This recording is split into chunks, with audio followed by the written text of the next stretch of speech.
అదిగో పులి అంటే ఇదిగో తోక అన్నట్లుంది వ్యవహారం. కరీంనగర్లో చిరుత సంచారం చేస్తున్నట్లు పుకార్లు షికార్లు చేశాయి. సోషల్ మీడియాలో వైరల్ అయ్యాయి. తీరా చూస్తే అది పులి కాదు, పిల్లి అని తేలింది. కరీంనగర్ సూర్యానగర్లో ఓ పిల్లి గోడపైన సంచరిస్తూ ఉండగా సీసీ కెమెరాలో రికార్డు అయిన వీడియోస్ బయటికొచ్చాయి. అది పులిపిల్ల అని కొందరు సోషల్ మీడియాలో వైరల్ చేశారు. దీంతో ఫారెస్ట్ అధికారులు అప్రమత్తమై క్షేత్రస్థాయిలో పరిశీలించారు. అది పులిపిల్ల కాదు, పెద్ద సైజున్న పిల్లి అని తేల్చారు.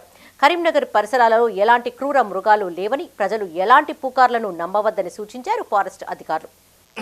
ఇక్కడ ఇంటి ముందర XUV700 కార్ పార్క్ చేసాము మేము. యాక్చువల్గా ఈ కార్కి స్క్రాచెస్ పడ్డాయి.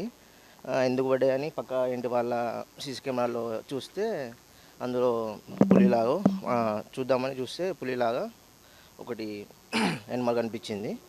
దాని గురించి ఇన్ఫార్మ్ చేశాము. అది ఇంతకుముందే కనబడ్డది. అది నైట్ 12:05 ఫిబ్రవరి 1 12:03కి కనబడ్డది. తర్వాత ఏం తెలియలేదు ఎక్కడికి వెళ్ళిందో. మాకైతే ఫస్ట్ స్టార్టింగ్ ఒక వీడియో చూస్తే పుల్లాగా అనిపించింది.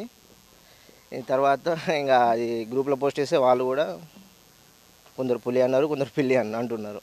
నైట్ నాకు ఒక సమాచారం ఇచ్చారు. లోకల్ సూర్యనగర్ రోడ్ నెంబర్ 7 నుండి నాకు ఫోన్ కాల్ ద్వారా వాళ్ళ వీడియోలు పంపించారు. పులి వచ్చిందని చెప్పేసి సమాచారం ఇచ్చారు. నేను ఆ వీడియో చూడగానే వాళ్ళకి క్లారిటీ ఇచ్చానండి.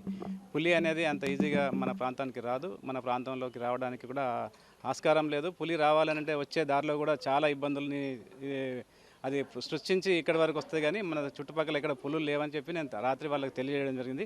ఆ వీడియోని చూసిన దాని ప్రకారంగా పులి జాతికి సంబంధించి ఒక పిల్లికి సంబంధించినది కాబట్టి అది పిల్లి అని కూడా రాత్రి నేను వాళ్ళకి క్లారిటీ ఇచ్చాను.